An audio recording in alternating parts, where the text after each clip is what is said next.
evening, everyone. I'm Van Stokes, here with Tom Lavacek.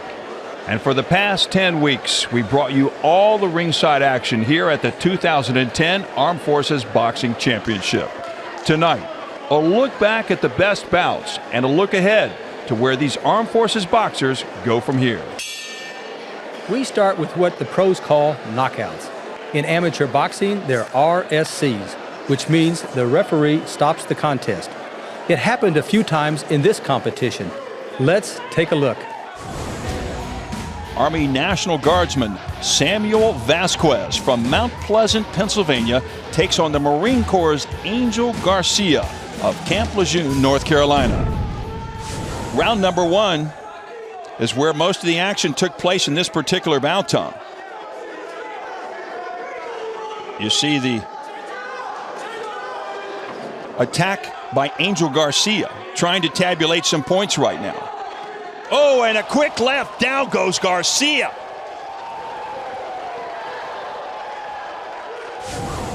Take a look at this again, Tom. See how he sets it up. Boom, and the quick left. Garcia didn't see it coming. He goes down to the canvas. There's the look. Wow, Boom. Verzet, what a solid shot right to the jaw of Angel Garcia. That's about as solid as you can get it, and the referee moves in to start the count. There's a quick close-up. The jab, boom, and then the left, and down goes Garcia. So Garcia, helped to his feet, moves back to his corner with the ringside physician. Well, it's all about safety in amateur boxing as the referee stops that contest. And there you see the quickness, nice trading of jabs. Quickness by both boxers. A lot of power, though, behind the gloves of Scott, and down goes Rodriguez. Talk about power. He delivers it, Tom. 1 minute and about 50 seconds into that round, and it looked like it was a short right hook, but I need to look at that again. But it got to him, and got to him hard. And you see the knees a little and the wobbly. referee's counting him out. Referee says that's it. This is over. He looks at the eyes, looks at the knees. Rodriguez a little shaky on his foot. Let's take a look at it, Tom. Let's see how this RSC is set up. Trade the jabs. Oh, quick right, follows with a left, and down goes Rodriguez. One more time. There's the right. There's that right hand that rocked his head. Now he's still cautious. Now, boom, he loses his balance and goes down. That loses that equilibrium.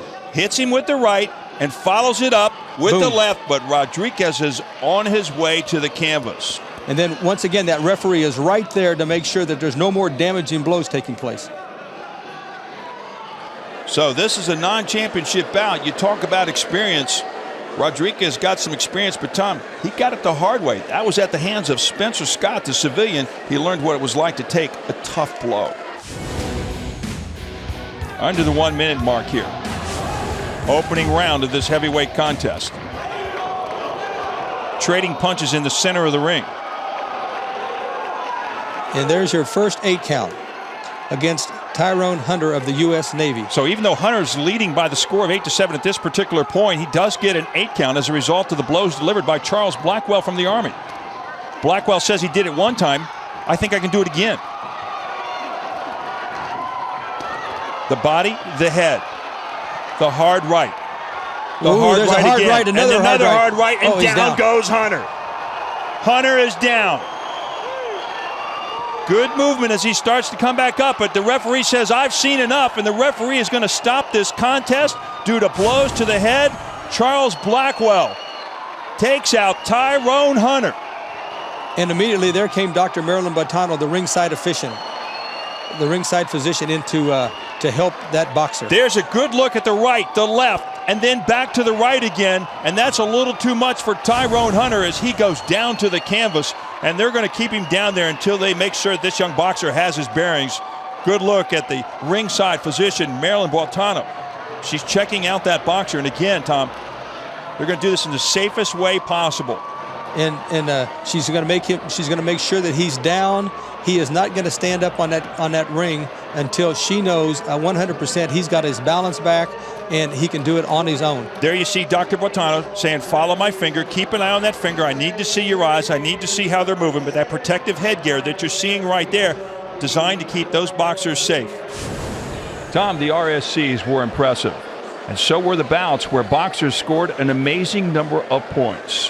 One bout that comes to mind, the Army's Alexis Ramos defeated the Navy's Anthony Aguirre with a whopping 16-12 final score.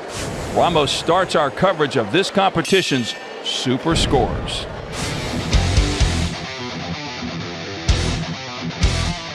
I would say I'm a boxer or puncher. Use a lot of speed, movement, angles. I've been boxing about 10 years, roughly about 10 years. My whole family used to box. My dad, my uncles, believe it or not, even my grandma. To be truthful, I was sick. I was sick these last 2 days, and I didn't fight my best. I feel that I could have given an even better performance than what I did last night. I'm not a big trash talker, but I will say I wasn't 100%. So if he saw that fight and he's expecting a certain type of fighter, it's going to be a whole different story. The pinnacle for me for boxing would obviously be the Olympics. I think to hear your country's national anthem on the Olympic stage is the greatest honor.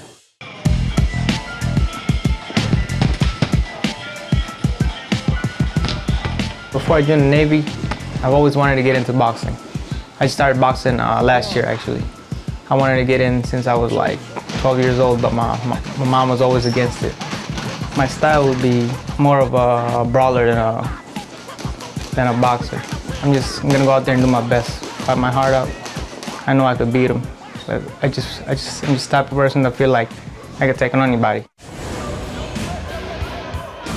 Of all the bouts that we've seen, they're up to almost 60 points. There's been more points scored in this bout than all the other bouts in this Armed Forces Boxing Championship. And I think that's what the crowd is going to appreciate. I really do. I think the crowd is going to appreciate that both boxers have stood toe-to-toe, but it's been plain and simply Ramos who's been able to land the scoring blows.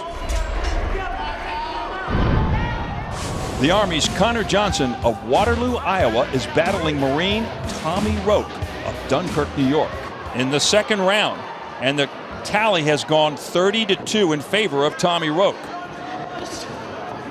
That's no small margin, but credit Johnson. Connor Johnson continues to stand upright, toe-to-toe as much as he can as this round comes to an end.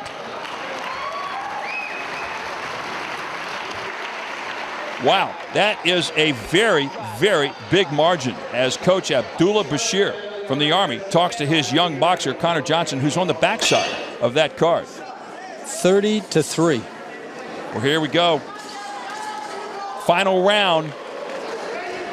And it progresses pretty much as the two previous to this. We actually get down close to the 1 minute mark, and you see that score. Your upper right-hand corner of your picture, 36-6 right now. Make that 7, all in favor of Tommy Roque, United States Marine Corps. Connor Johnson, though, reaching down, trying to land that big one. Roque covering nicely. Defense is important as he comes down to 10 seconds remaining in this bout. 10 seconds away from very probably becoming the Armed Forces champion. And there is the bell that ends this bout, round 3. You see the appreciation from the crowd. Both boxers hug each other, Tom. A lot of respect, but let's face it, this was a bout that belonged to Tommy Roque in the United States Marine Corps. In the 132-pound female exhibition bout, soldier Carolyn Berry of Boulder, Colorado, battles Navy reservist Jesse Owens of Norfolk, Virginia. Carolyn Berry was the winner of that first round by the score of 15-1. She's a little bit more settled right now as we're to the 130 mark here in round number 2. But Tom, I like the way she sits behind her punches, comes in low. She's got good balance, good feet, and power actually behind each punch. Little soft jab there with the left hand. But if she can connect with the right, I think she can hit you with some power. You're looking at a good boxer, period. Whether you want to say this is a woman boxer or a man boxer, male or female, what you're looking at is good boxing technique right now. And that's because she's part of the world-class athlete program and has access to some of the best coaching in America with the Army. Technical skill is essential to good boxing, but this sport also demands endurance and a lot of heart. Here are a few of the boxers who hung in there and really displayed warrior courage even though they were outboxed. Maureen Demarius Russell takes on sailor Abdullah Johnson for the gold. But credit Johnson. He is staying every bit of the aggressor he can possibly be. He is trying to be aggressor, but once again, Demarius Russell is such a good defensive boxer. Look, he scores, bam, with that right hand, that straight shot, and then he backs right out. Well, this is skill and technique, and right now you have to say the skill and technique belongs to the Marine Demarius Russell. But again, we've seen the heart of the Navy boxers throughout the course of this competition, and Abdullah Johnson right now is leading with his heart. Gets a little off balance right there as he goes down the canvas. He just a slip, and once again the referee wipes off the gloves in case they picked up a foreign particle when his gloves touched the ground. Now they're ready to go again. Now here's the difference, Tom. When the skill level is equal, it's the heart that wins. Heart, Aguirre's got it. He won't back up 1 inch. Look at this. He's got him in the ropes again. And, you know, Tom, at lopsided as this score may be, that's exactly why the referee's not stopping in and calling this, because Aguirre is fine. He's okay. He has not been hurt. Ramos has not hurt him at all. He's just had not been able to land scoring blows. I mean, this is an exciting bout. I mean, there's over 50 points being scored right there. You have to appreciate what you're seeing right here. You talk about a warrior-type sport. This is it. It's not always the winning, but it's how you participate, the struggle, the overcoming obstacles. Aguirre behind on points, but you want to know something? He is not behind on heart. Nope, and he scored more points in this round than he has in round 1 and round 2. He's going to finish in the best possible way as we move down. 20 seconds remaining in this, the final round of this 3-round featherweight championship bout for the 2010 Armed Forces gold medal. Ramos is tired. Look, he's flat-footed right now. And Aguirre is still coming at him.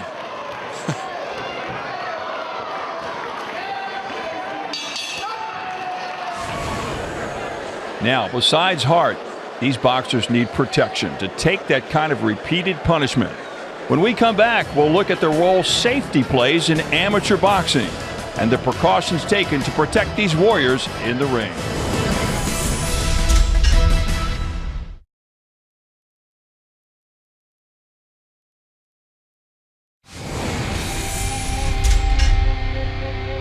Welcome back to TPC Sports coverage of the 2010 Armed Forces Boxing Championship.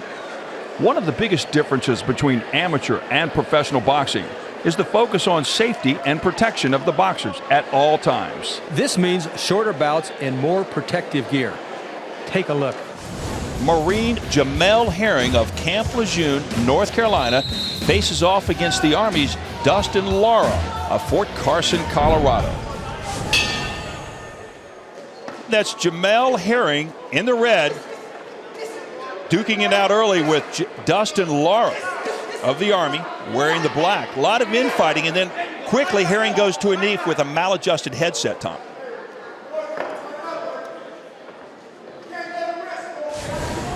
Once again, safety comes into play on that, and that's exactly why Herring decided to do that. In this bout, Airman Matthew McCoy of Lackland Air Force Base in San Antonio battles sailor Justin Diaz, stationed on the USS Pinckney. McCoy won the first period 3-2, where Diaz won the second round 9-1, and looks like he's very much in command here in round number 3. Now we have a situation here where one of the boxers lost his mouthpiece. Again, we talked about the safety devices, and both boxers will be wearing that protective mouthpiece. It's a safety equipment that they must wear. It's a form-fitted mouthpiece. Marine Demarius Russell takes on sailor Abdullah Johnson for the gold.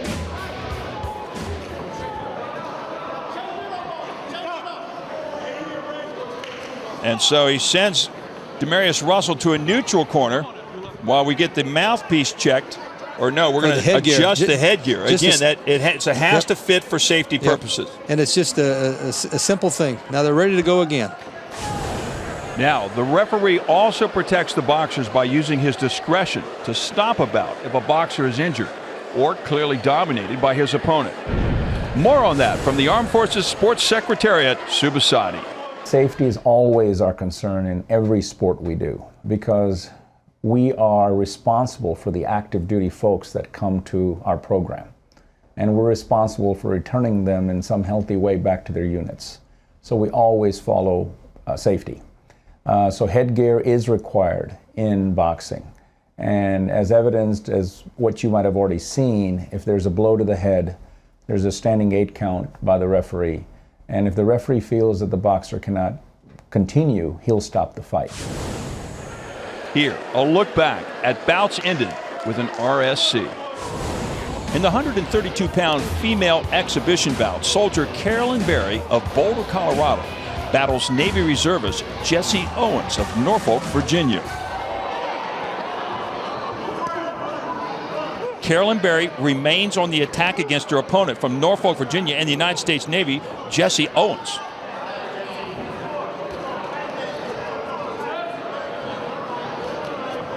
Yeah, you can see the gloves. Basically, those gloves become heavy. They don't even weigh a pound, but they become heavy, Tom. And there is Berry working Owens into the corner, doing so in a good enough fashion to get an 8 count right now against Jesse Owens. She continues to work Owens into the corner and continues to rack up the points, and that's enough. That's enough, says the referee. We've seen enough. Carolyn Berry has forced the referee to stop this contest. The Army's Samuel Vasquez and the Navy's Antonel Cruz Padilla. 21-6 though right now by Vasquez. Padilla would have more than his work cut out for him. In fact, he would have to literally put Vasquez away with a solid punch. But you see the 8 count right now given to Padilla. That's his second of the contest.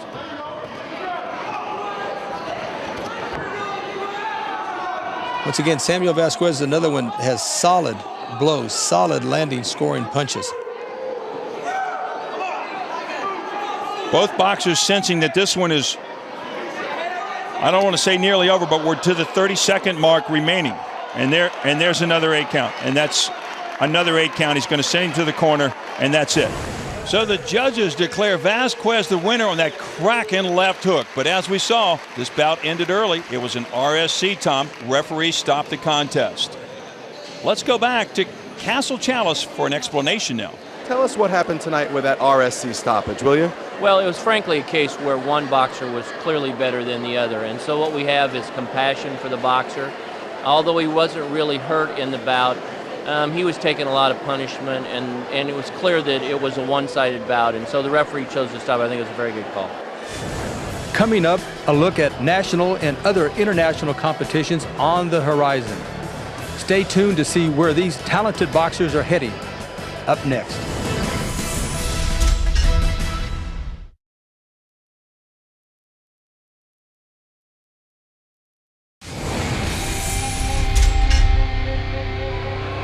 Tom, you and I both know the Armed Forces Boxing Championship is a prestigious competition for these amateur boxers, but it's not the only one. These warriors had their sights set on upcoming competitions like the U.S., Nationals, and CISM. And CISM refers to Council International du Sport Militaire. Now that's an acronym for Military World Sports Council.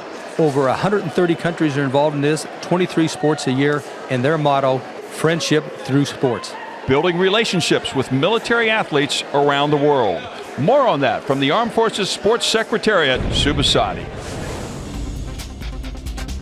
CISM, or the Conseil International du Military Sport, or International Military Sports Council, and that formed in 1948. There were 4 countries. The United States became a member in 1951. And right about there is when the Armed Forces Sports started. Very small, and it's grown into what it is today, which we have 16, 17 different sports under Armed Forces Sports. And with CISM, there's 23 different sports. The United States doesn't participate in every sport, and we have some sports that are pretty particular to us, like slope hit softball, because it's grassroots and intramural sports at all the bases. You gotta keep the punches in this face. You gotta keep this in this face, right? Since 1948, the U.S. Olympic boxing team has either had a boxer or a coach from the armed forces within their team. Now, of course, with high deployments and things, we've not had that many boxers go to the Olympics, but they go to the nationals. We've had quite a few from armed forces go to the nationals and try out for the team. Your own from the U.S. Navy, Justin Diaz! One of our guys can truly look at, their goal to make it to the Olympics, or, hey, representing their country at the CISM Championship, which is also a big honor for them because now they're competing against their fellow military members in other countries. Let's hear it for Lance Corporal Tommy No Joke Rowe! Besides boxing, because all the sports that we have exemplifies that. It exemplifies leadership, exemplifies sportsmanship. We are very, very hell-bent on making sure that person is a well-rounded person, meaning he might be the best point guard in basketball, but if he doesn't have a good attitude, he might not be selected to represent the U.S. team at CISM at the higher competition, because we take that very seriously.